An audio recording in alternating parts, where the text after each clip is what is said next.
He grew up in the favelas, a place forgotten by the brightness of the rich city. To survive, he invaded the garbage dumps, hunting objects that could still be used. But his life changes drastically when he is unjustly accused of murdering his adoptive father. As punishment, Rudo is thrown into the well, a colossal abyss where all the garbage in the world and also criminals end up being thrown down there. Rudo discovers that the nightmare is just beginning. Giant creatures made up of garbage hunt any living being that falls into the well. Now, to survive, he needs to fight against sucate monsters and climb that hell and one day come back to avenge himself. Before continuing, I wanted to ask for your support, so leave a like and hype the video if you have it on your cell phone. Don't forget to comment below to support us. Now, without further ado, let's continue with the video. The world of Gashakuta is divided into two extremes. On one side, we have the clean city, where the rich live in luxury. On the other, we have the slums, where those considered unworthy survive. And in the middle of all this, there is the pit, the eternal scar that swallows everything, be it objects, sins, or people. In the city, waste is common.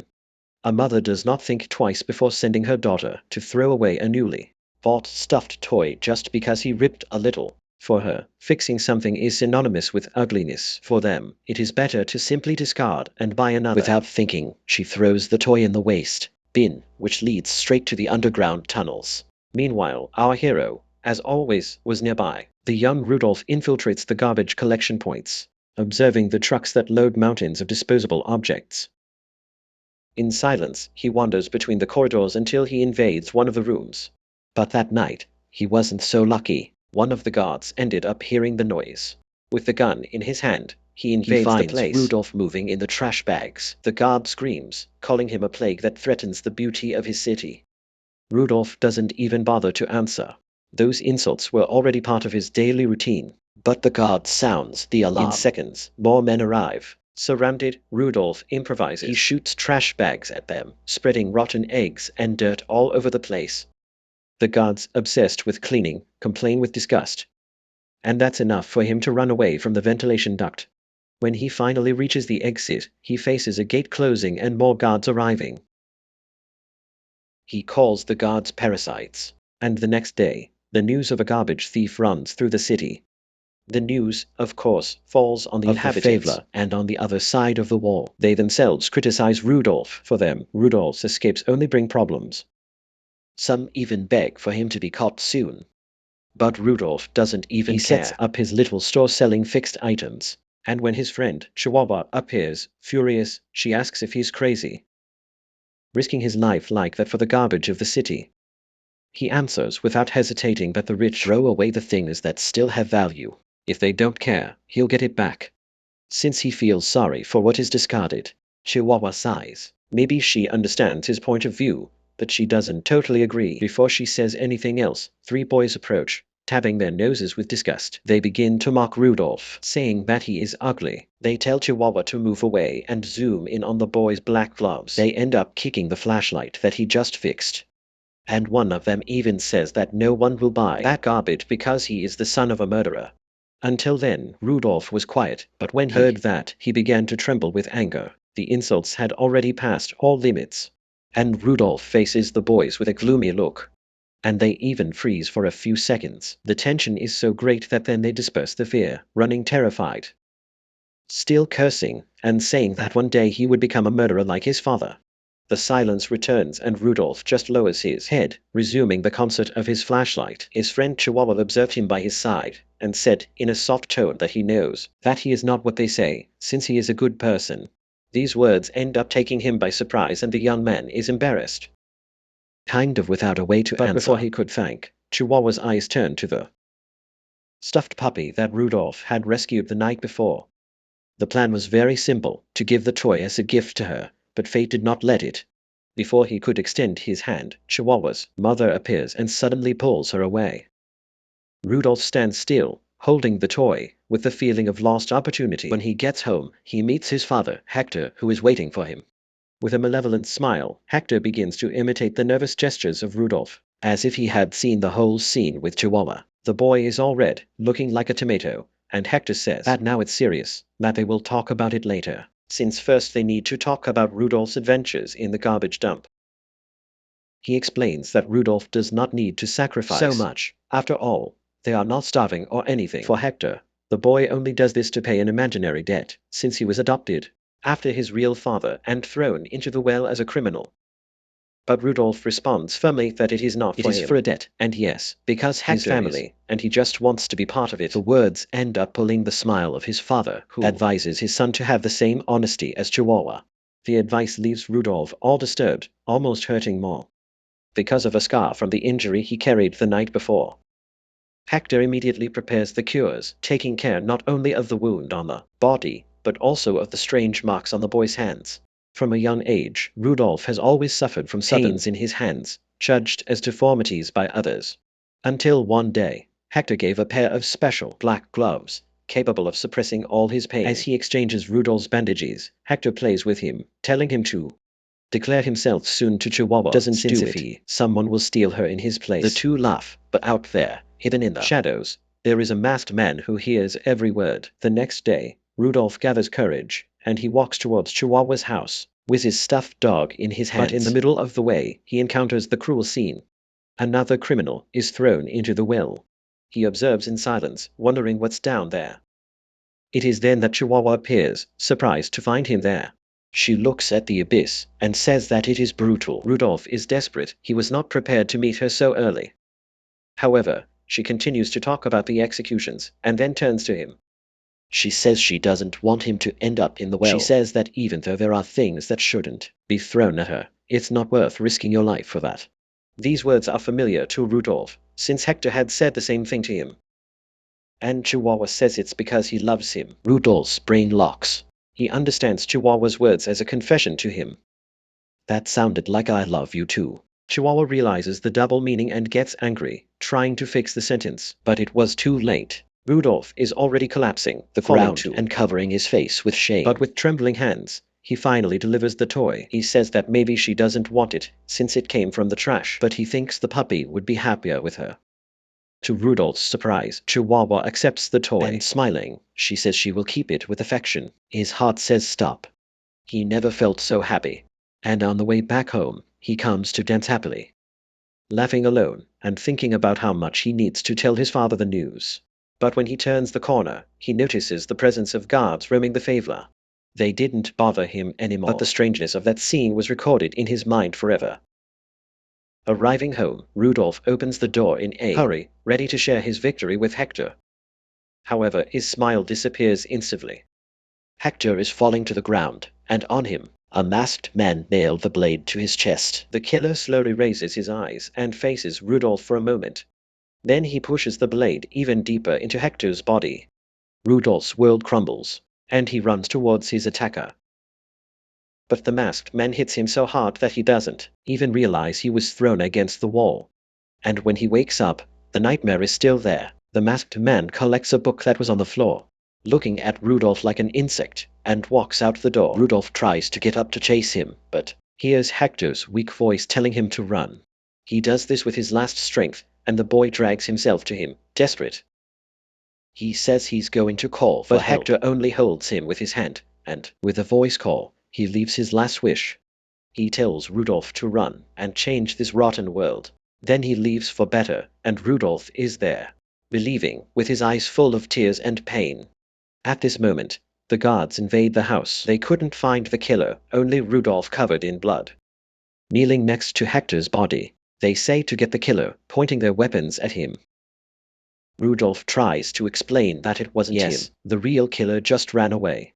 But no one listens to him. For them, the scene already said everything. Then one of the soldiers knocks him down with a punch. And the next morning, Rudolph is taken to the well. The crowd is gathered, from the most miserable residents of the slums to the nobles of the clean city. Everyone came to watch this bizarre show. One of the judges gets ahead and reads the sentence. The murder is one of the most serious crimes anyone can commit, and even if the victim was just a resident of the slum, the punishment will not be reduced. Rudolph, then, is condemned to death. He will be thrown into the well. The crowd applauds and screams as if it were a show. And Rudolph looks around, incredulous, wishing that at least one person would believe in his innocence. Then, his eyes meet his love, Shiva. He screams desperate, saying it wasn't him, that she needs to believe in him. He asks her to look for the real culprit, but her hope dies when she answers that she trusted him. But in the end, he didn't turn out to be a murderer's son. She lets Rudolph's gift fall to the ground and moves away, turning her back.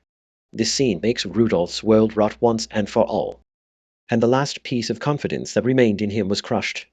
So, in front of everyone, his destiny is sealed to be thrown into the abyss of the well.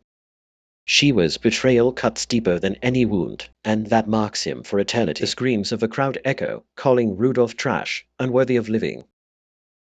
But he can't take it anymore and explodes in fury. Facing every face that condemned him, he calls him real trash. Just pieces of meat, without a brain, without his own will. He says he's going to send everyone to hell. And hatred, in his words, shatters part of the audience. But suddenly, something even more disturbing happens. Rudolph notices, among the crowd, the silhouette of the masked killer. The real culprit was right there.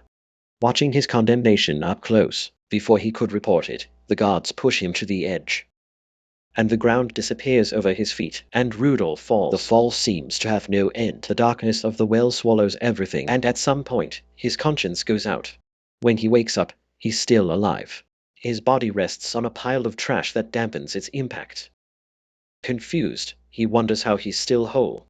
But reality soon hits him.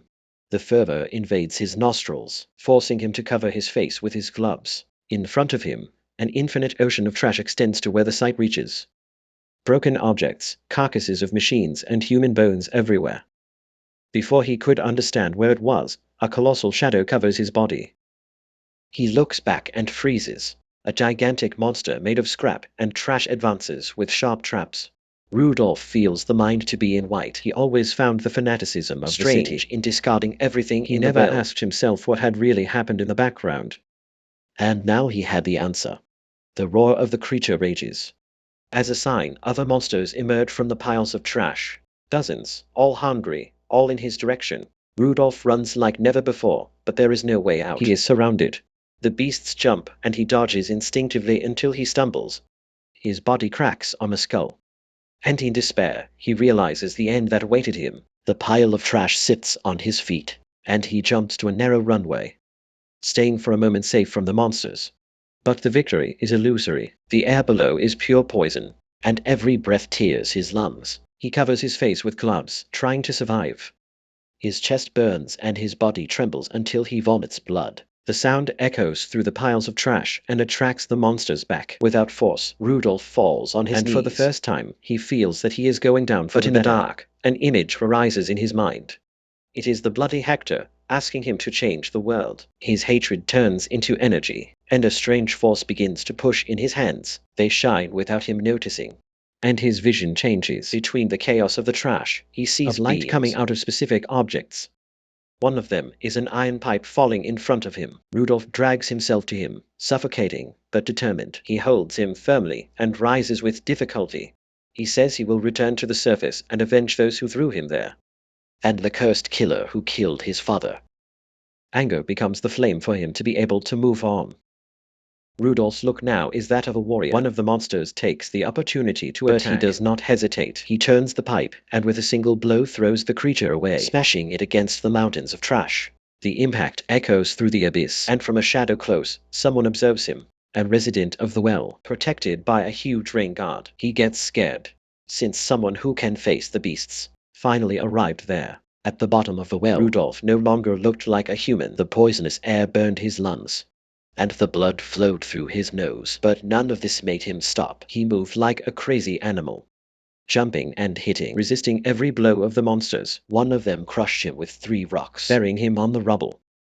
But for the shock of the creature, Rudolph emerged from within the piles of stones, tearing off an iron pole next to him. With a scream of hatred, he turned his improvised weapon with an absurd force, crushing the body of the abomination. There was no time to celebrate, and soon another monster emerged from the ground, trying to devour him entirely. Rudolph jumped for a short time, but the poison of the air finally charged its price, and he coughed a lot of blood and rumbled. The beasts advanced, sparing his weakness. But at the limit of death, something woke up inside him again. Once again, his hands burned in a strange energy, and the savage fury made him resist. The 2 monsters attacked him at the same time, and Rudolph collided with them, leaving helpless, and counterattacked, using a metal plate as a blade. He broke the first enemy, and soon after, the second in the middle, making his body explode into pieces. Stunned, he leaned on the pole, trying to breathe, but a greater shadow approached. Another trash titan, even more colossal, walked in his direction. Now it was no longer possible. He needed to recover his breath, and when he was getting ready to retreat, the monster hit his foot with so much force that a shockwave threw him away. When he opened his eyes, he was no longer alone. On him, a masked man facing in silence. The confused Rudolph tried to get up and asked where he came from and who he is. The stranger did not answer. He just pulled Rudolph forward. Instead of attacking, he put a gas mask on his face. Suddenly, the air stopped burning, and Rudolph breathed deeply, relieved, and even more confused than before, asking if he was from below. And what was that place? And those strange things that were attacking him? And the masked man just gestured so that he would shut his mouth. But Rudolph, tempted as always, insisted, asking him to speak where they are. The man finally lost his patience, screaming that they are not in the basement, and yes, on the surface, and that this hell, it is the fault of the damned ones that throw everything there. The scream echoed, and that was his sentence. From the trash, more monsters. They were raised, attracted by the sounds. The masked man, frustrated, said that he was an idiot, and that he spoke to keep quiet, and that now all monsters know where they are. One of them attacked him by the back, and the man already advanced, raising his raincoat that carried a golden energy runs through his arm, covering the whole object, and the common accessory became in a deadly weapon. With a rotating movement, he crushes the creature as if it were the liquidifier, and the monster tear itself apart in dust. Rudolph wraps his eyes, saying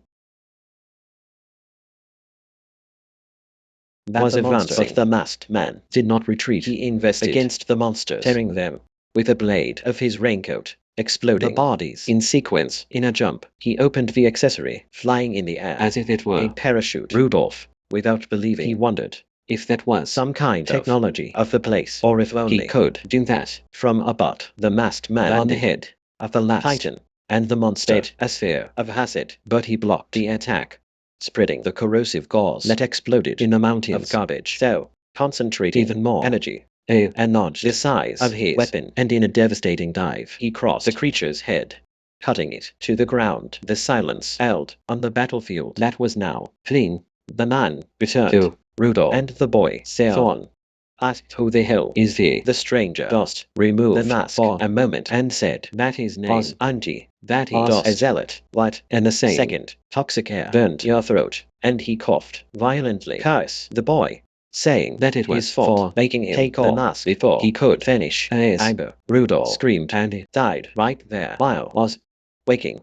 Rudolph has a dream with his childhood. He remembers when he returned home after being aggressed and what other colleagues alarmed at him by saying that the object had life and wounded and dirty. Arrived at home where had care of his wounds. During the conversation, Rudolph asked what he said was to the object code. Then so the Hector responded that this idea was just an old legend created for people to value what I had, but confessed that liked to believe, and that liked to imagine that everything had. So these words spoke Rudolph's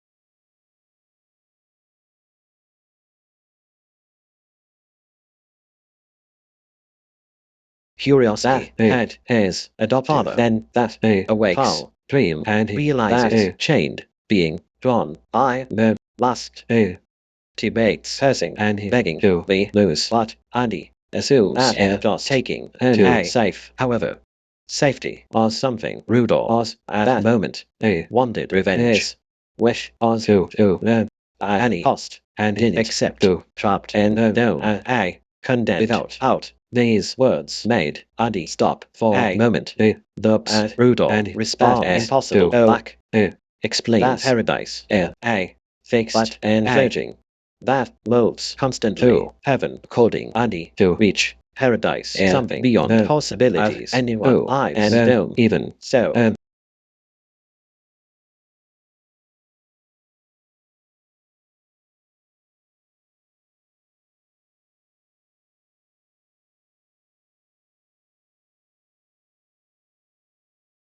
Rudolph and the dome a wide canyon that was absurdly clean and all of surrounded us that place us artificially organized on purpose.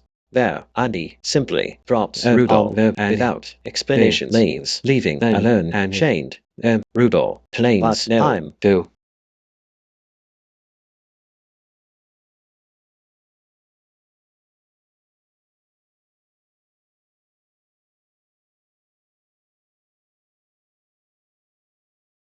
thank by clothing and appearance ways hypos came paradise. Rudolph even nervous and admitting that fall love and no lens reactions euphoric, commenting that had found many corpses of people that found paradise but never a survivor. Excited with this discovery, even more moving and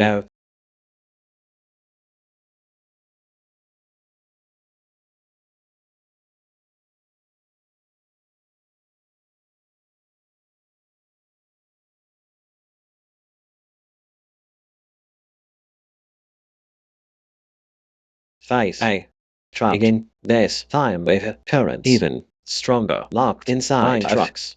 Confused doesn't understand what's happening but found outside him found talk with enthusiasm about how I got someone found paradise. I comment that the body of someone like a fortune and the black cave and people pay absurd prices only for clothes but also for bones including the skin rest of mortals that found to the a fortune and now for having a wow specimen life a believe that would be rich the leader of the group and approaches of the and who explains reason for the people who found paradise have so value for being admired or corrupted but for being audited and that is hatred move people to any price to hurt or hands best of a habitant of paradise. Rudolph begins to manage paradise blames for having spent all cash on the planet until accumulates poison and creates monsters people who lost their houses or their lives because of this heaps deep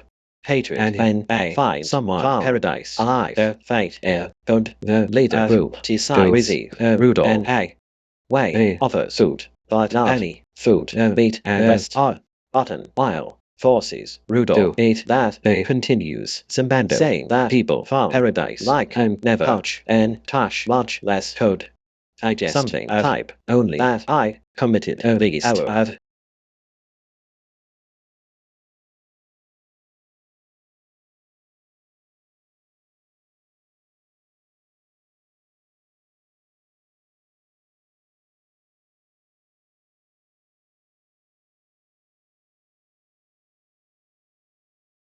life only. Though Rudolph was tired of seeing tracking things like trash if I had no value and he would accept that his power then awakes once and with fury blows currents that held him jumping out and releasing energy on making objects floating engine watches everything for and smile satisfied for and all confirmed Rudolph was a donor someone who able to give life to object extra power just like in the middle of chaos Rudo reminds the words of Hector that when we something carefully also starts treating us carefully inspired pulls the gas mask takes current used attach and infusing power and transforming a alive then advance but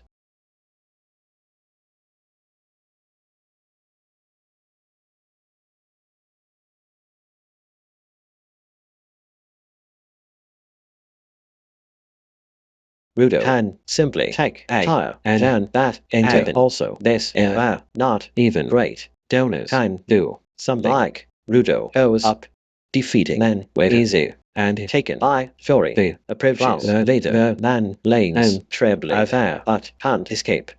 Rudo weighs his tire cut but engine appears suddenly interrupts at the same time Rudo awakes his frenzy and his power disappears and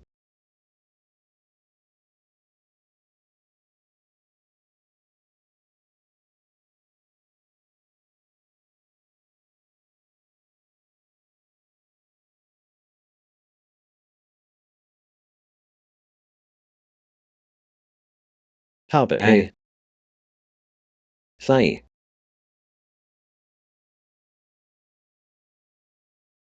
but the take, and disappears. The power of frenzy doesn't happen to the man alive. He says that leaving the forbidden territory is madness because the air there is pure poison. And on top of that, he was very stupid to be kidnapped. He tells Rudolph to thank Andy because without him, he would have died twice on the same day. Rudolph curses Andy in thought and tries to argue with the doctor, but in fact he discovers that the doctor was actually an elderly doctor. She is furious since he called her old, and after the treatment, she expelled the two from the clinic without ceremony. On the outside, Rudolph thanks Andy for paying for the consultation, but insists that he only needed information to come back. He doesn't have time to become a zealot, much less to play hero. However, Andy retorts saying that he hoped the kidnapping had taught him something. If anyone finds out that he came from paradise, his life will be hell. And besides that, nothing in this world is for free, especially information. It costs a lot. Soon after, Andy takes him to a ruined city, but much more organized than the toxic desert around. Rudolph comes to be surprised when he sees restaurants and even people living relatively well. Andy even pays him a hamburger that he devours without thinking twice, since he had put out all the rotten meat he was forced to eat earlier. Rudolph had believed that at the bottom of the well it would be just trash. But he is discovering that there are also whole cities out there. While watching a girl entering a store, Andy decides to teach him an important lesson. He explains that it's not just the trash, it's the physical trash that accumulates in that world, but also the emotions of people. This accumulation generates energy called anima, and the trash monsters are nothing more than manifestations of this energy. Usually they stay in the most polluted regions, but sometimes they also attack the cities. Andy explains that common weapons cannot hurt them because their core is made of anima. Only Rudolph's gloves and Andy's own weapon can. Rudolph is surprised, but Andy complains, saying that when an object is treated carefully for a long time, the same energy accumulates in it. These special objects are called vital instruments. These instruments are capable of destroying the core of the trash monsters. But not everyone can awaken power within them. Only special people called donors can do that. Andy explains that he and Rudolph belong to this group, and that the organization of the Zealots is made up of warriors of this type, who use their instruments to exterminate the monsters in the well. The suspicious Rudolph asks if, when joining the Zealots, Andy would really fulfill the promise of taking him back to the sphere. But the answer is a bucket of cold water. Andy admits that he has no idea how to get back. Furious, Rudolph accuses the masked man of having deceived him, but Andy rebates, saying that he never promised anything. He comments that his boss is a very wise man, and that maybe he has some answer. This forces Rudolph to reconsider, and before any decision, he needs to meet his boss. Then Andy asks about Rudolph's gloves, and the boy replies that they were a gift from Hector, his father. This is the only memory he has left, and Andy understands the attachment and explains that those gloves carry a powerful soul. He tells Rudolph to take good care of them, with a lot of affection, because they have a much greater value than he imagines. These words end up moving Rudolph, who has always been mocked because of these gloves, but had never received his kind of recognition. Meanwhile, Andy receives a message, and comments that he will meet a colleague. Rudolph gets up, and in a rare moment of gratitude, he thanks for everything. The thief only throws a small bag of money in his direction, telling him to be careful with the way he spends it. Surprised, Rudolph does not believe that giving him money after everything he had already done. But Andy already wakes up from this illusion quickly. He explains that he got this money selling Rudolph's clothes, which he brought from paradise. And it was in this way that he managed to pay for the treatment and food. Rudolph gets furious when he discovers this, but Andy only comments that he could not walk around the city dressed like someone from paradise anyway. Finally, he explains that he will find his trainer, and tells Rudolph to wait. Irritated, Rudolph remains in the place, but sees something very strange. A cat appears, and takes his bag of money and runs away. He runs after it immediately, but cannot reach the animal. In the middle of his pursuit, he finds a staff in the shape of a crescent moon, and uses it to stop the cat. But when he catches the animal, the true owner of the staff appears. The man gets furious when he sees his weapon in strange hands, and accuses Rudolph of trying to steal his most precious object. Rudolph responds that he had no intention, since it seemed to be just a piece of wood, and it did not seem to be anything important. This infuriates the boy even more, and he pulls the staff out of the boy's hands and pushes him, claiming that he dearly for the crime of trying to steal it. Before punishing Rudolph, The man canals the power in his staff, and confused, Rudolph recognizes the same symbol of the zealots he had seen in Andy's raincoat. This was another donor, and the staff turns into a weapon, and in a quick movement, he attacks him. But on purpose, he misses the blow and presents himself as Zanka, and explains that at the request of Andy, he will be responsible for Rudolph's training. Still irritated, Zanka complains that he never thought he would have to someone so idiotic not to mess with other people's things. Rudolph, on the other hand, tries to justify borrowed the staff to recover his money. Zanka, impatient, criticizes his creation that his father probably did not educate him properly, and he ended up moving on a whim. Rudolph was on the verge of an explosion, since he does not tolerate anyone disrespecting his father. But before reacting, he remembers something that the rector always said. If he wants someone to listen to him, he has to take the first step and understand how the other person feels. Rudolph thinks well, and realizes that Zanka was right and is irritated. After all, that staff was his treasure, and he would also be furious if someone tried to pick up his gloves. At this moment, he admits that he was wrong and apologizes. To Rudolph's surprise, Zanka changes his attitude at the time. He says that everything is fine, since the staff returned and he was willing to leave the matter in the past, and he also recognizes that he could have acted more calmly. Rudolph does not understand how someone could change so quickly. Even so, he realizes that it was the first time to solve a difficult situation just by talking. This reminds us of the rector, who may have been right in many things.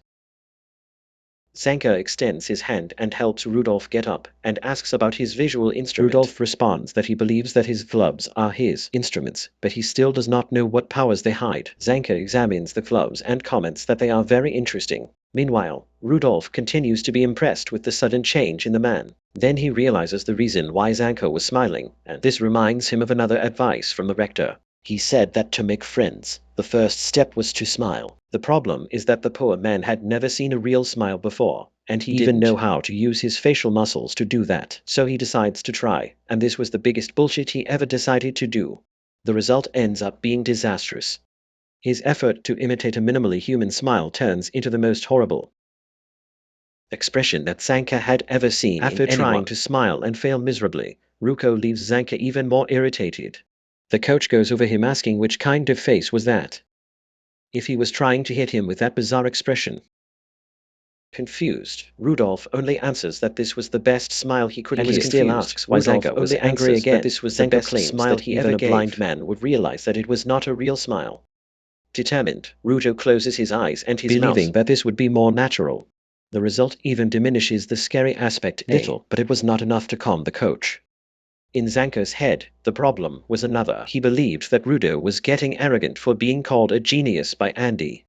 For him, Rudo was just having fun at the expense of others. Irritated, he claims that if he continues to act this way, he will never achieve his goals. This was the limit for Rudo, and he immediately remembered the last request from Hector to change the world and make a difference, and in a firm voice, he declared that he took his goals seriously and demanded that Zanka stop insulting him.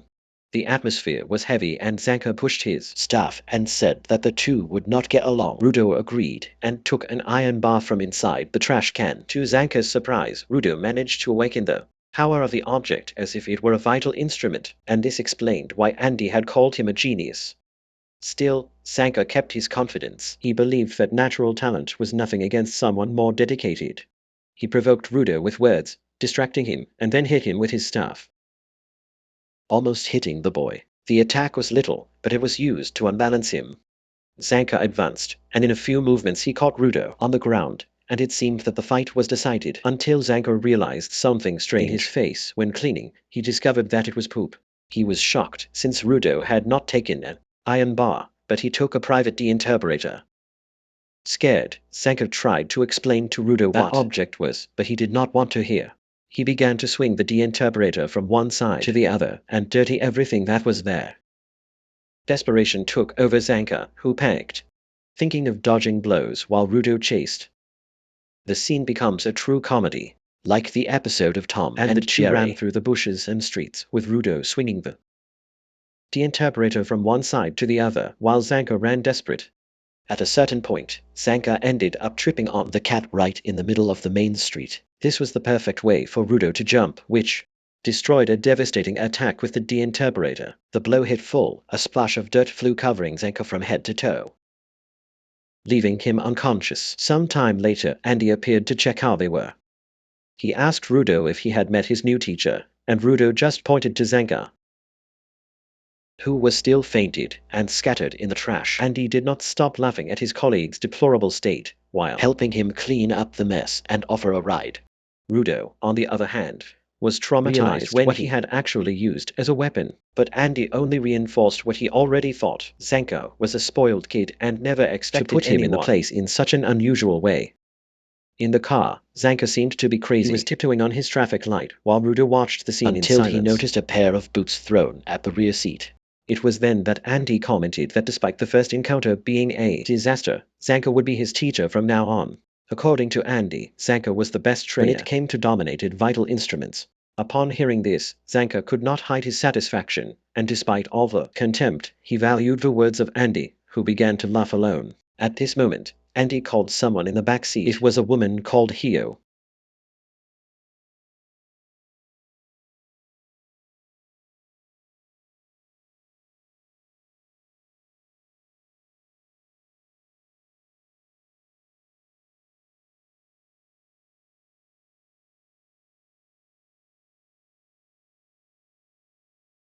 A little pause and we are back.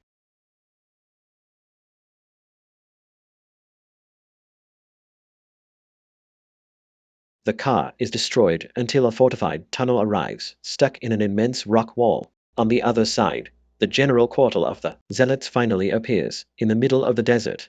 Upon leaving the car, Engine welcomes Rudo, the heart of the organization. The boy, still zonzo by the treatment of Ryo, tries to recover, but even the flies start to surround him as he walks into the building.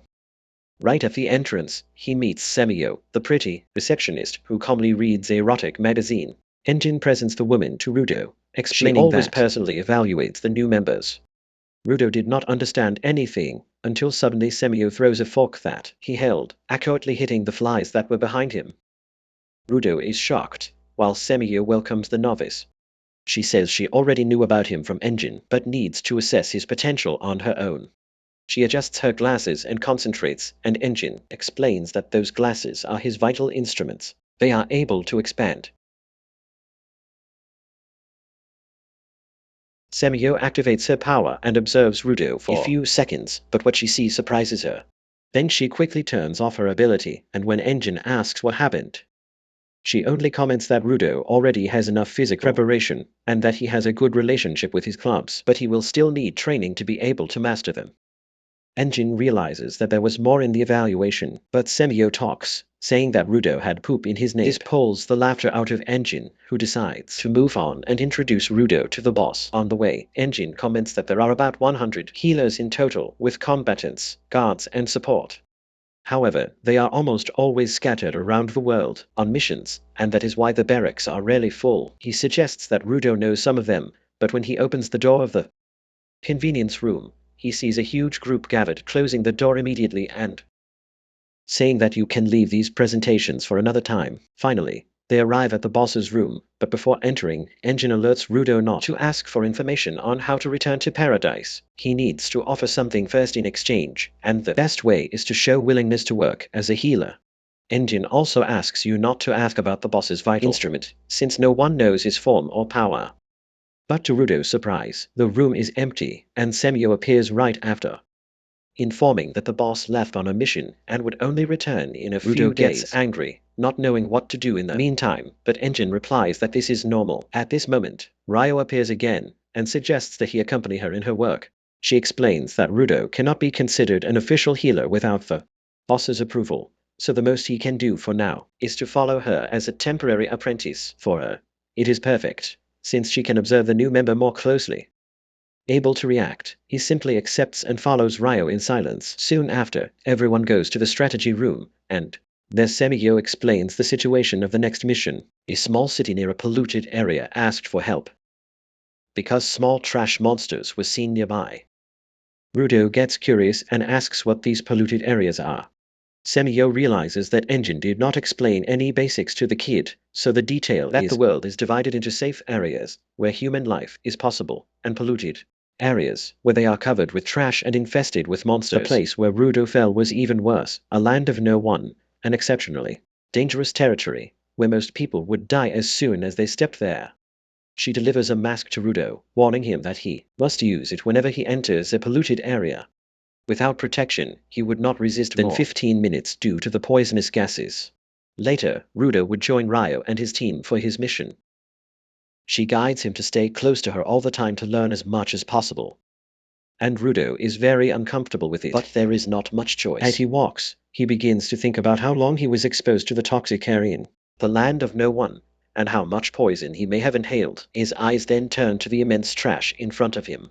He wonders if the people of paradise know that there are humans living in the bottom of the well. But for him, the most important part is another, the trash itself. In Rudo's view, that was not just a pile of trash, but a treasure, a place where he could find useful things, repair and reuse. I know no one would insult or mock him for that. Soon, he reaches Ryo and asks about the other members of the group. She explains that they are supports. They do not have any special power as fighters, but they play a fundamental role in the missions. To prove this, one of the supports greets Rudo with a handshake, and nervous. He accepts, but immediately regrets it. The man smashes his hand with an absurd force, leaving him there with a torrent of pain. Ryo laughs and explains that that guy has a monstrous footprint, a monstrous one, even capable of tearing the face of monsters with his own hands. Rudo is incredulous, wondering how it stopped in the middle of so many absurd people. The concentration returns when one of the supports sees the enemies approaching. And Rudo prepares to observe with attention, determined to learn. Within the middle of the trash, several small creatures appear, similar to deformed goats. Rudo panics, but Ryo explains that he has no worries. Those were just weak and slow monsters, unable to cross the wooden fence that protected the village. And in fact, no matter how much they tried, the little monsters would hit and fight without causing damage. But soon the second wave appeared. They were larger and fiercer creatures, capable of advancing. They pushed the fence and broke it with all their strength, and Rudo's despair grows. He mentally asks what they would do now, but Ryo, keeping calm, says that those were relatively weak monsters, ideal for the training of a novice. She guarantees that after finishing cleaning, they would return to the base to commemorate his arrival. Rudo does not believe in how much Ryo can be carefree, even risking his life against those creatures. But then he realizes something. Jin also always faced everything with a relaxed posture. He starts to think that maybe this is the secret to surviving in that world. So he decides to try to be calmer too. Until the giant monster breaks the barrier. This time even Ryo shows surprise, and Rudo faces it, waiting for confirmation that everything was still fine. But Ryo only observes the creature with a glow in her eyes. For her, the monster was impressive. She says that maybe it was not the ideal material to start the training of a beginner, but that it will definitely be fun to face it. This girl here is completely crazy, and in the middle of all this confusion, she decides to show her true power. She pulls her scissors and her vital instruments, and Rudo is completely perplexed. In an agile movement, Ryo activates scissors and throws them up. She expands and becomes huge and even sharper than before. With her absurd skill, she grabs the scissors with her legs and shoots at a horde of monsters, cutting off several of them with just one shot. Rudo can't even follow what's going on, and one of the supports explains that those scissors are called Reaper, and that Ryo is different from everyone else because she handles with her feet. This makes Rudo realize that each healer has their own way of fighting and using their vital instruments. But his reflection is interrupted when another support alerts him to pay attention. Only then does Rudo realize, but it's too late. The level 2 monster was about to attack him. He won't have time to react, but then the support enters into action, blocking the attack with his own hands. Then he smashes the creature's head and throws it towards Ryo, who finishes the service with a clean fort of his scissors. With the situation under control, Ryo asks the supports to throw more monsters in her direction. Without hesitating, they obey and throw heavy creatures at her, as if they were nothing. She continues to slice each one of them easily, and at this moment Rudo finally understands how the healers face the monsters of the pit in perfect sync, each one performing its role impeccably. Soon, Ryo had already eliminated all the monsters, only the leader of the gang, a colossal monster, was left. The support spread, focusing on containing possible distractions, while Ryo prepares to face the giant monster alone. But something goes wrong. One of the monsters that had been neutralized suddenly awakens and knocks down one of the supports. He can't defend himself in time, but Rudo enters into action, determined to show his value. He takes an iron pipe and transforms it into a high-pitched barricade. The result is surprising, because he realizes that he has no idea how to control this power until then, since he had always done this instinctively. Before he could adapt, the monster presses hard, and Rudo finally begins to give up. Luckily, Ryo arrives on time, destroying the creature with the right blow. She praises his attitude for following his instincts and saving someone, reinforcing that this is also part of being a healer. Meanwhile, another support approaches and asks Ryo if she had defeated the boss. She claims that yes, that she managed to cut him, but that somehow he was still standing. This was impossible, because she was sure of it. Ryo says that Ryo will continue to cut the monster until he can no longer recover. The supports note the occurrence, registering a new type of monster immune to vital attacks. Then they leave to alert the neighboring cities about the threat. Ryo, on the other hand, leaves alone again against the boss. Rudo is lost in the middle of all this, not knowing what to do, so he just observes, and Ryo advances at an absurd speed. She jumps against a giant monster. He hits his face, and then jumps to his head again, and cuts the metallic pipes that came out of her. In a short time, the enemy gets bald, but something catches her attention, an intense glow right under her feet. It was a nucleus, hidden purposely. Before she can attack, the monster is violently agitated, throwing her away. Worse yet, he begins to regenerate the metallic pipes in her head and begins to hit her jaw against the ground with brutal force. The monster changes the target and directs the fury against Rudo and the supports. Rudo is shocked, unable to react, and the metallic pipes destroy the ground where he was, opening a huge hole. He is about to fall. He is taken by doubt and despair, thinking that this way he will never be able to get revenge on Recto and even challenge the bastards of paradise, and the darkness almost engulfs him. At this moment, one of the supports disappears and rescues him, preventing him from falling. Carrying him on his shoulder, the man says, with the goal, Rudo has a weapon, to advance towards him without freezing in fear. He reinforces that even the supports without special powers do their duty, and Rudo needs to learn from it. While he listens, Rudo once again observes Ryo, and she had discovered the weak point of the monster by the screams he let be hit. In a spectacular jump, she throws herself from above, descending at an absurd speed with her scissors. With a clean and dry cut, she crosses the enemy's head, tearing off her core in the process. The impact makes the ground shake, and the core is destroyed, and the monster's body begins to come off in ashes, and the threat was eliminated. Immediately, the support runs to her, anxious to understand how she managed to defeat such a resistant creature. After defeating the giant monster, Ryo reveals something unexpected. She explains that she did not hit the creature's core, but another object that was hidden inside her. In her hands, she shows a cardboard stylus, and the support is shocked, because he recognizes it as a vital instrument. It makes no sense, a monster that had a core, a vital instrument. Meanwhile, elsewhere, the former leader of the bandits, who tried to sell Rudo, wakes up in a poorly lit room. Confused, he asks himself where he is, and in front of him is a mysterious man, sitting on the couch. He asks about the boy from paradise, which he mentioned in his sleep.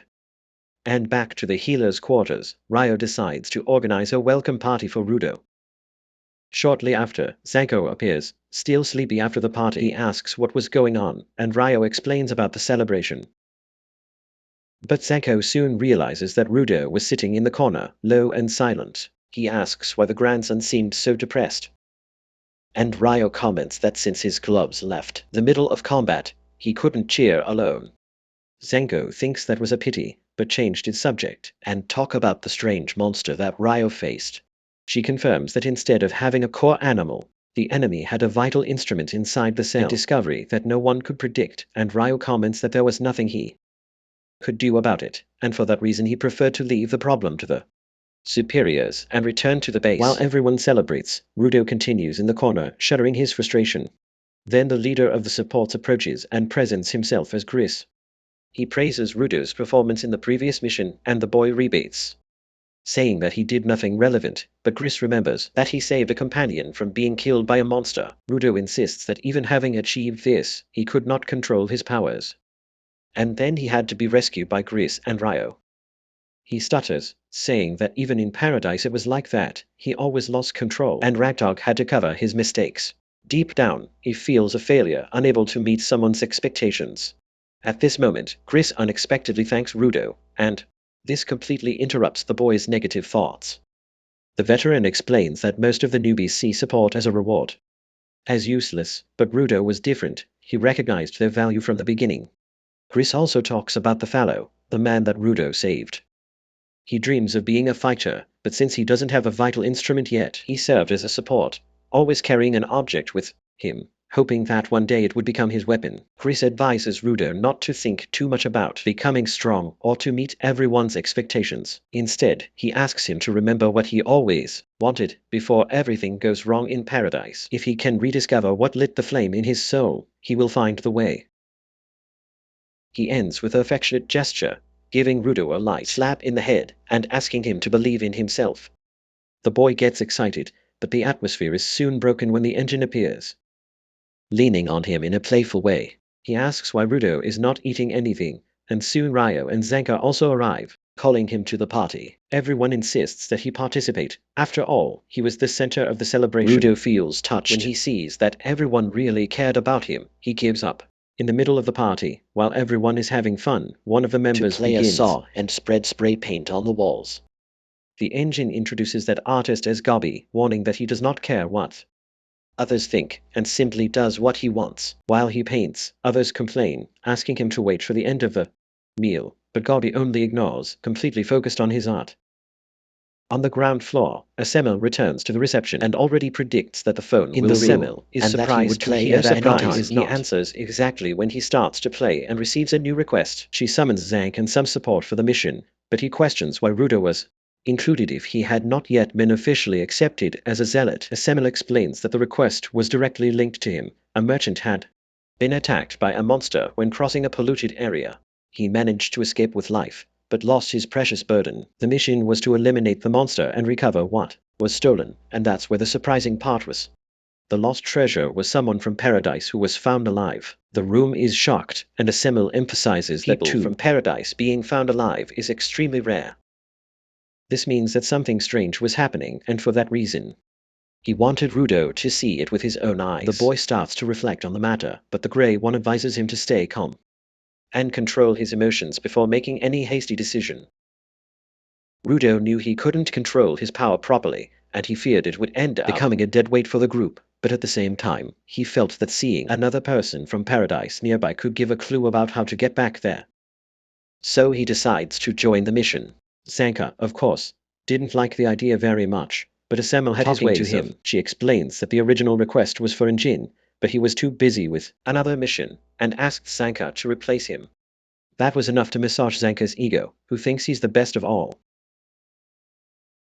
So, all of a sudden, Zanka was already excited, leading the group with pride through the polluted area. On the way, Rudo talks to Gris and asks if he carries any weapons. Gris replies that he has a knife, but he trusts his own hands more. And before the matter died there, another support group delivers the secret. Gris also carried a talisman with him, which he constantly prayed to. Embarrassed at being exposed, Gris shows the object to Rudo, explaining that it was nothing special, but that he gave something to get close to. The walk continues, until Gris says that he sees the presence of a strange figure. The woman approaches, and says she was the merchant who had hired the mission. Her appearance was disturbing, but she claimed to be responsible for the request. Rudo doesn't waste time, and bombarded the woman with questions about that guy from the lost paradise. The merchant explains that he carried her merchandise when he found the unconscious boy on the way. Worried, she decided to take him, attacked by a monster that ended up taking him. Confident, Rudo asks if her intention was to sell the boy, but the merchant denies, saying that she had no intention, just curiosity. However, Zanka doesn't swallow that excuse, and he knows that monsters attack humans immediately, and would never take the trouble of kidnapping one. Her narrative seemed very bad, full of holes, but they were about to enter anyway. The merchant then guides the group to a building in ruins, saying that the monster had fled there with the boy. Zanka orders everyone to be alert, since the enemy could attack them from any direction. The group enters the building cautiously, but the place seemed completely empty, except for a silhouette in the background. The merchant points out, excited, saying that there is the guy from paradise, and pushes Rudo and the others forward, forcing them to get closer. This is no longer smelling very well, but when they get close enough, Rudo realizes that it was not a person, but a doll dressed as someone from paradise. Before they can react, the merchant jumps back and shouts for them to run. And suddenly the ground on the feet of the group turns into mud, and everyone jumps to the ground floor. Stunned, they try to understand what had just happened and ask what that place was and where the real guy from paradise was. But the beginner just laughs in a sinister way, pointing to Ruto and declaring that he was the guy from paradise they were looking for. And the next moment, his whole body melts in mud, disappearing from everyone's eyes. Soon after, before the mud starts to disappear, two voices echo in the darkness, calling for the donor from paradise. And then a pair of purple lights begin to shine in the back of the room, approaching slowly. At that moment Zank understands everything. Those purple electric sparks could only mean one thing: the hiders. They were responsible for the trap, and unlike simple bandits, the hides did not hide their identity. They had a very clear goal, which was to steal Ruto from the zealots. Confused, Ruto does not understand who strangers were, and Gris explains who the hiders are. They are bandits who infest this world, but what makes them especially dangerous is the fact that they are also donors. In other words, each of them carries a instrument and knows how to use it in combat. Gris does not waste time and takes command, ordering the support team to find the escape route immediately. He says that he and Folo will take care of protecting Ruto, while Zanka will be in charge of facing the two hiders alone.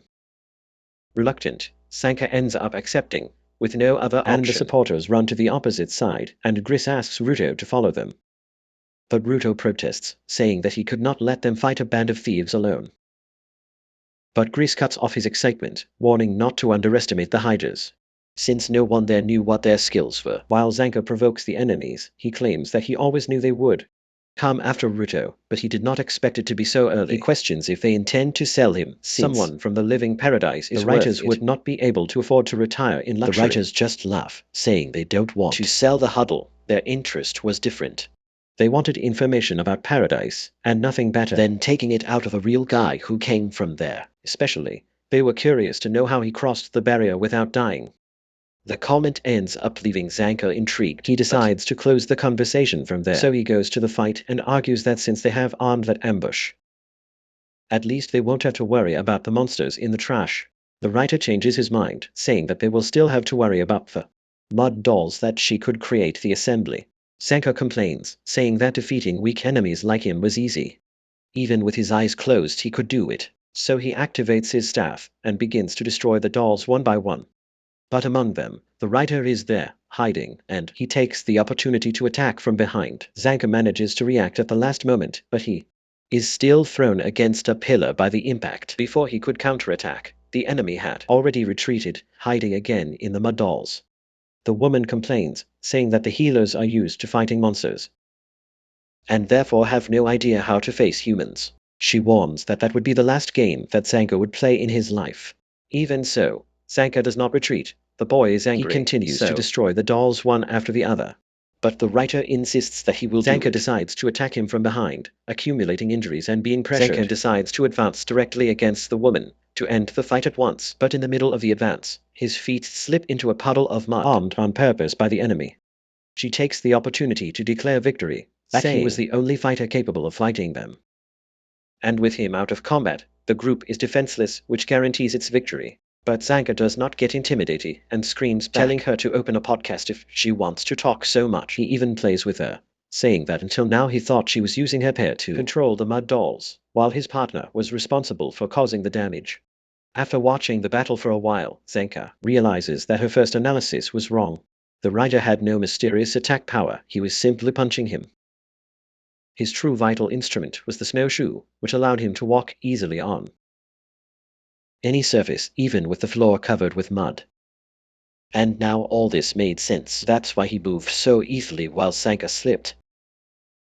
Ironically, Zanka slaps the couple, calling them a perfect pair in heaven. The provocation ends up leaving the writer full of hatred, who loses his calm, orders him to shut up, but Zanka does not retreat. He claims that even without experience against humans, the knowledge of his vital instrument is better than all of them.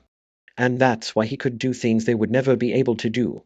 The woman leaves for Zanka, but he is already prepared. He sticks his staff on the ground with force, releasing a sonic wave that runs through the entire environment. The vibrations return differently when they pass through the mud dolls. And the moment the wave passes through the doll that hit the rider, Zanka detects his location, Without hesitation, he advances and knocks him down with the only right blow. Then he hits the rider too, who loses consciousness. At the same moment, all the mud dolls fall apart, and victorious, Sanka slaps them. Sanka, who did not pass from a bunch of newbies. But his commemoration does not last long, and behind him a cold voice arises, challenging him to fight someone stronger. This was the leader of the riders.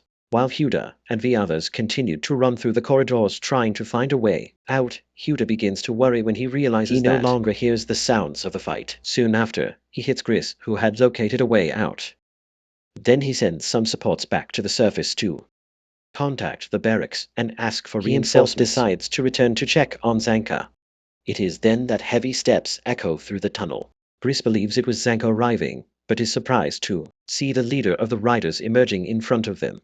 The atmosphere weighs immediately. The man faces Huda with attention, comparing his features with the description he had received of a bandit captured previously. Suddenly, the rider jumps and sticks to the wall like a spider. He observes Huda from above, saying that he had finally found the donor of paradise. Before anyone could react, he clenches his claws on the wall and knocks it down, blocking the exit. His energy begins to leak into purple waves, and Gris faces him firmly. He warns that if the enemy touches Huda, he will declare war against all the zealots. And he also demands to know what had happened to Zanka. But the rider ignores him, and says that he had just been late because he had no sense of direction. When he arrived, he found his companions defeated, which was considered a waste of time. Then he simply begins to walk towards Huda without giving importance to Gris and his questions. He tells Huda that he wanted to talk to him a lot, and therefore should accompany him without resistance.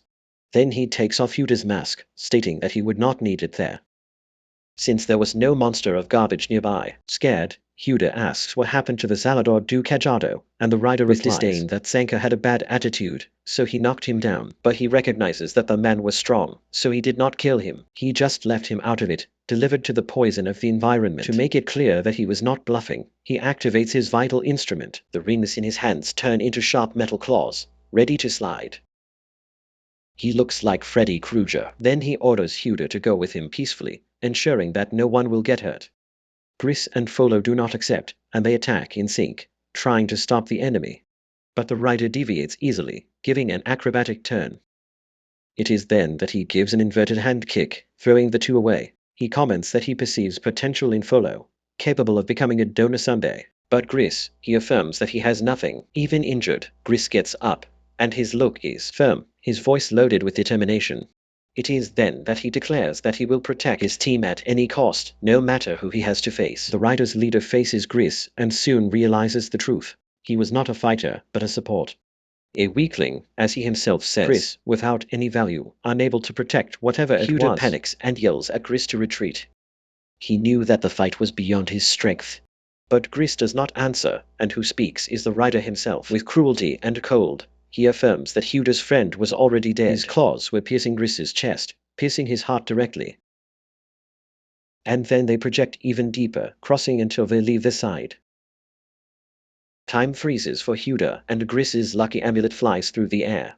The scene in front of his eyes makes him relive the most painful trauma of his life, which was the death of Hector. His whole body enters into shock, immersed in the void.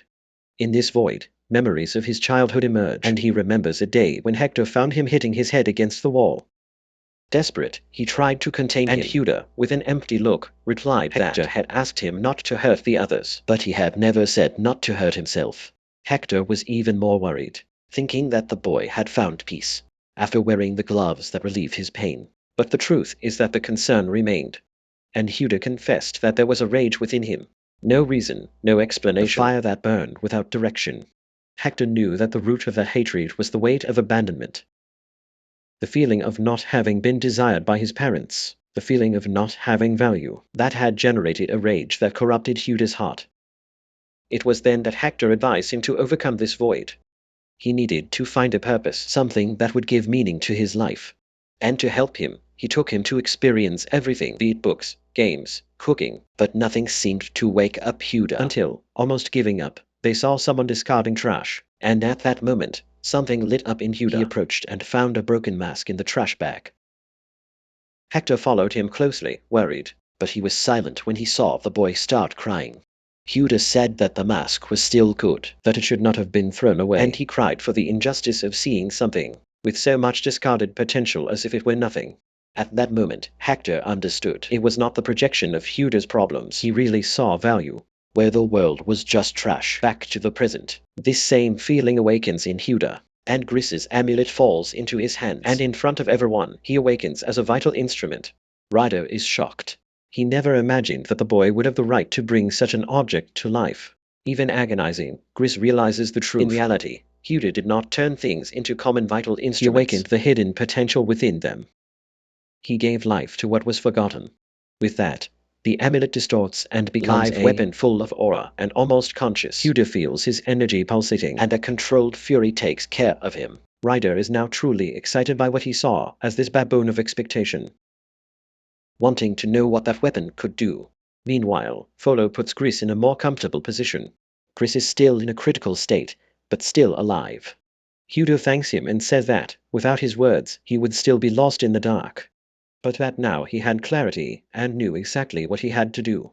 He would start proving that everything that Ryder said was wrong. The enemy is even more excited with Huda's determination and finally reveals his name. It's Jabba. He confesses that there is nothing that gives him more pleasure than fighting with determined fighters and powerful donors. He advances in speed and the draw begins. The fight between Huda and Jabba had finally begun and promised to be brutal.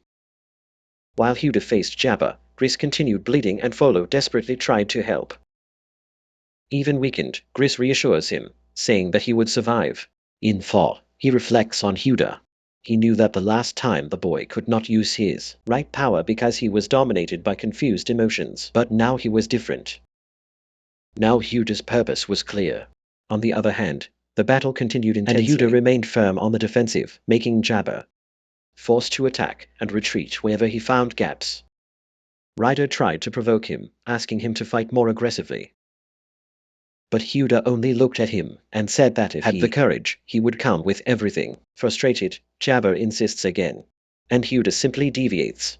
And another attack, another perfect deviation. Jabba begins to realize that no matter what he does, his blows do not reach the boy. It is then that Huda explains his secret. Gris's amulet was not just a common talisman. He had been fed by countless prayers that everyone would come back alive from each of his missions.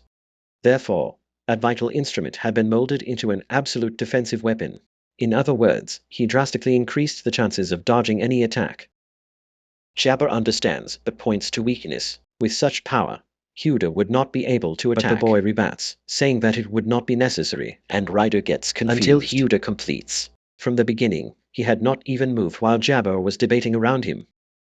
In other words, each step revealed his next move. Enraged, Jabba leaves for another attack, but this time, the talisman slightly changes its trajectory, and this small change is enough for Huda to open the enemy's guard and shoot a brutal punch in his face. Jabba retreats, but instead of getting angry, he starts to smile. The boy is a masochist of the greatest he has. He admired pain. For him, that fight had finally become fun.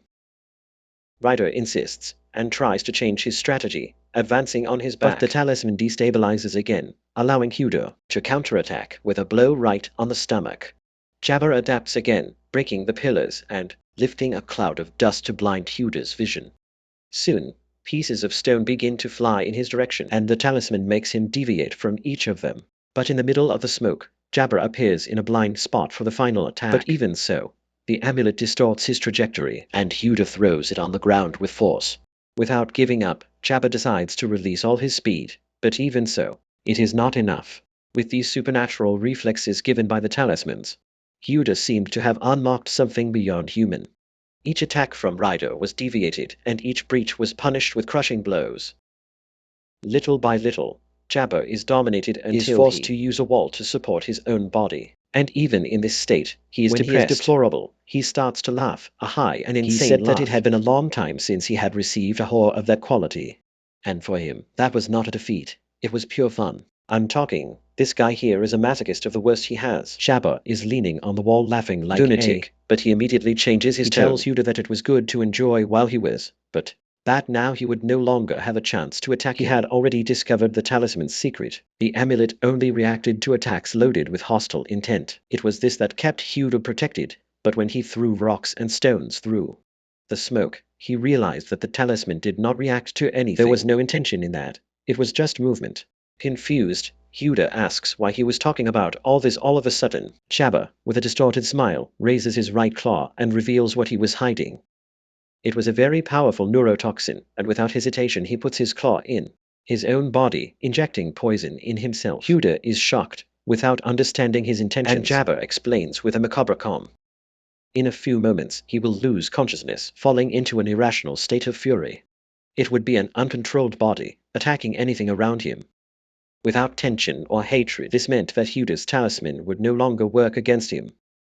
It would be impossible to predict from attacks without conscious intention. And with a final smile, Jabba challenges Huda to try to deviate from an enemy who does not think, and then his eyes close, and he faints. Jabba immersed in silence. But this silence lasts a short time, and in seconds, Jabba's body awakens a deafening roar. A beastly whistle, capable of making the Typhons tremble. He rises, still unconscious, but domed by the wild instinct.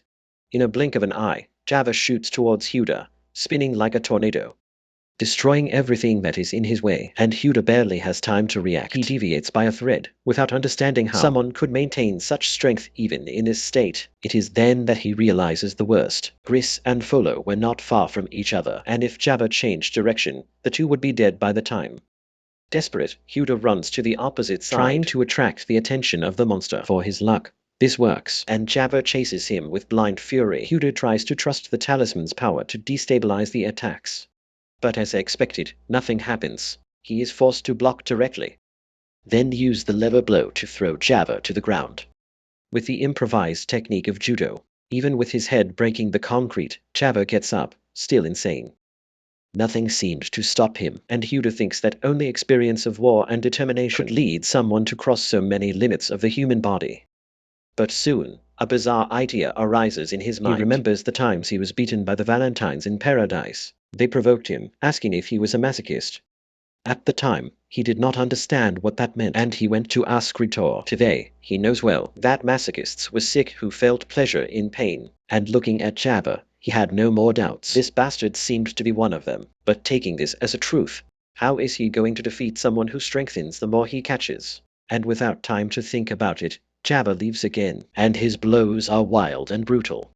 It's all impossible to predict, and Huda tries to block, deviate, but the pressure increases every second until, little by little, his claws almost tear his body. But at that moment, something flies by the air, and it digs into the ground with force. A staff. He crosses Jabba's body, holding him against the ground for a few seconds. Huda recognizes this weapon immediately. It was Zenka's staff. Then, he himself appears, screaming, wounded, but standing. He is determined, and faces Jabba with contempt, saying that he would never forgive someone who left a fight without concluding it. Huda, surprised, asks if he is still able to fight, but Zenka recruits with firmness, commanding him not to underestimate himself, and his eyes then turn to Huda's weapon. He smiles lightly, and comments that finally the boy seems to have dominated the vital instrument, but Huda bounces, frustrated, saying that it was no use. The talisman could not stop Jabba in his irrational state. Zenka quickly analyzes the situation, and realizes something obvious. Huda's vital instrument only reacts to attacks loaded with hostile intent. Huda is surprised that he had already discovered this, but Zenka explains that while he was trying to get there, he observed his fight from afar, and studied his style. After all, this would be useful to teach him in the future. He admits that the way they are, there is no way they beat Jabba, and Huda could not attack directly, and he himself was weakened by the poison, and unable to move. But Zenka had an idea. He asks Huda to allow the attack only once, and Huda is shocked by the proposal. But Zenka explains that since he cannot move well, the vital instrument could redirect the hostile attack against Huda, throwing him exactly in the direction he wants, so they would have a gap to reach Jabba from the front. Huda rebuffs, asking what would happen if the amulet was not activated, and Zenka answers coldly that in this case, he would have to endure the blow as a man. Without time to think, Jabba awakens from his fury once again, attacking in a savage dress, and destroying the pillar where they were. Luckily they manage to escape helpless, and Zenka remembers Huda never letting his claws touch him, since a simple scratch can paralyze him immediately. Irritated, Huda says that was too much to ask, and it is at this moment that Zenka takes the opportunity to hit him. The amulet reacts as expected, and Huda projects it directly against Jabba, allowing him to hit him in full, and throws him away. Surprised by the result, Zanka smiles satisfied. Hyuda explodes in anger. The fact that the amulet really worked. Proof that Zanka really attacked with the intention of killing. But the veteran just laughed, says it was just a test. Coming back close, Zanka proposes that they work together, and he positions himself again for another attack just when Jabba got up. Jabba advances furiously, and at the same moment Zanka does another blow against Hyuda. The amulet redirects the blow at the time, throwing him directly against Jabba. With the impact, Zanka makes a devastating combo, taking advantage of each Hyuda's move to set a deadly sequence. The result is that Jabba was finally knocked down, returning to consciousness for a few seconds, but before he could react, Zanka goes down with everything against Jabba's head. Knock him down at once. Exhausted, Zanka can barely stand up, but declares victory, and Hyuda relaxes, believing that it was over. However, it is at this moment that the grey talisman begins to fade, and it fades into dust, as if it had been erased from existence. Desperate, Hyuda tries to hold the amulet, but he can't. The panic takes over, and soon it turns into collapse. He falls to the ground, trembling, with physical and mental attack. And to make matters worse, Zanka realizes something terrible. There was a mark of claws on Hyuda's back. He had been hit, without noticing, and as if fate had kept the worst surprise. Jabba rises again. He nails his own left claw in the body, and to scare in general, he gets up completely renewed, as if he hadn't even fought before. With a crazy smile, he thanks for the fun, and affirms that he must have done a great job while he was unconscious. Then he starts to advance towards Hyuda, and shocked, Zanka demands to know how he could move after so much damage. Jabba explains in detail that his left claw carried a powerful anesthetic, an analgesic strong enough to erase any pain, allowing him to fight normally, even in critical condition, while the right claw has poison, and would probably leave Zanka incapacitated for about 30 minutes. But to ensure, he applies another dose, just to be sure that the healer would not hinder again. Zanka, debilitated because of the poison, he can hardly move, while Jabba clamps his own left claw, leaving him falling to the ground, agonizing, without strength to react. Zanka just watches, impotent, while Raider approaches Hyuda. Hyuda, still debating, paralyzed, unable to control your own body. Jabba raises it as if it were a trash bag and throws it on his shoulders. And Zanka, he wanted to scream to prevent, but nothing came out of his mouth. All he could do was to watch in silence while his partner was taken away. For Jabba, the mission was completed. He didn't care, not even a little. With his two allies awake in the building, all that was left for him was to hand Hyuda over to his boss, still conscious but immobile. Hyuda drowns in guilt, thinking that because of everyone had been hurt, Base was between life and death, and Folo was fighting to help him, and now Zanka was hiding. Also, this feeling of impotence consumed him. Jabba, confident, jumps through the hole open on the ground, but instead of leaving in another room of the building, he finds himself on the outside. Surprised, he frowns his forehead, and according to the map, that didn't make sense. It was at this moment that he sees Rio with crossed arms waiting for him, and next to her, the engine. Jabba has little to react, and in seconds, the engine's rain guard hits him in the stomach with the force absurd, throwing him against the wall. The impact gives him Zanzo, but incredibly, he still manages to stay standing. Only then he realizes that the engine was not alone. Other refrigerators, in addition to Rio, was there. They were intimidating figures that surrounded him completely. The supports that escaped previously had managed to warn the base, and luckily, the engine and his team, they were close enough to respond quickly. One of the members show concern with race, and the other, but the engine responds firmly. He says that they were strong and that they will not easily fall. Then he orders that he lead a team to rescue them. Meanwhile, Jabba begins to scream. The mere fact of being surrounded by opponents so powerful he left him in ecstasy. He admits that he had no condition to fight, but the feeling of impotence made him even more excited. Andy becomes incredulous, realizing that Rudel had faced alone a masochist maniac like this all the time. Rio observes Rudel's and comments that he seems even better than expected, since the other speakers said otherwise, that he was finished worse than they imagine. Rutamont soon loses patience, furious by the fact that someone dared to hurt one of his companions, but the partner next to him sends him to shut his mouth, that he was unbearable when he was like this. Andy approaches Jabba, and he declares that he would take him under custody, and that he would be questioned. He asks if he really believed that he could play with the perpetrators and hence simply run away to the hole where he had left off. Far from being intimidated, Chubba is even more excited and asks if the plan was to throw him in a prison for the rest of his life, where he would have rolled his own escape. The idea makes him excited, and he rises once again, saying that he knew that he would lose, but that he could not return empty-handed. His mission was to take Rudolph in Bury. Before failing, with a roar, he awakens again in his claws, ready to fight until the end. But before he advance, he feels arms surrounding her back, and a soft voice asking for him to stop. This was one of his companions, and Chubba debates talking for her to let him go. He claims that he still has a mission to fulfill, but she insists, assuming that their time had ended, and the speakers were there, and there was nothing else. But even so, Chubba remains irreducible until she whispers that the boss was smiling. A huge smile. These words, like Chubba, freeze, and his eyes roll over, and his breath accelerates for a few seconds. His blind fury disappears. Finally, Chubba sinks, and between heavy breaths, he decides to retreat. And it is at this moment that a surprising detail appears in a mythical portal in the shape of a well. Materializes on the wall behind. Chubba breathes deeply. He faces the zealots and announces that he needs to leave. But before disappearing, he leaves a message that he sent to his friend Rudolph, because the boy certainly he should already be waking up because of the poison. But to everyone's surprise, the boy was still conscious, trembling with a body without strength. He gathers each drop of his remaining energy to get up and scream. He says that the fight is not over yet, and the boy's obstinacy impresses even Chubba. Rudolph promises that he will make him pay for everything he did with Gris and the others, and Chubba smiles, satisfied with the promise. He says that he would fight again, and that this suddenly it would happen soon. But before going, his eyes fall on Rudolph's gloves, and he recognizes the unique design and comments, excited that the boss would be extremely happy, knowing that the boy had something from a special series. With that, Chubba dives in the portal with his partner, and by cutting the cover of the well back, the access disappears as if it had never existed. The healers are in shock. They thought what just happened.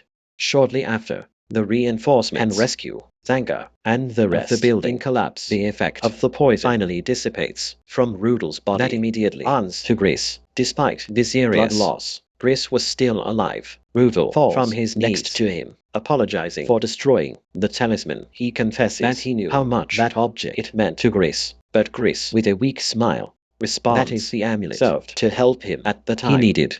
Then he had fulfilled his purpose. The last particles of the talisman disappear in the air like sparkling dust. While Rudolph does not know what to feel, he is relieved by the victory, but also he is crushed by the weight of guilt. And here we end our video. If you like the story, leave a like, subscribe to the channel, and activate the bell. Anything. And if you want continuation of this wonderful story, comment below for us to know that you really want and want to watch until the end. Thank you very much for everything. Thanks. Bye. Until the next video.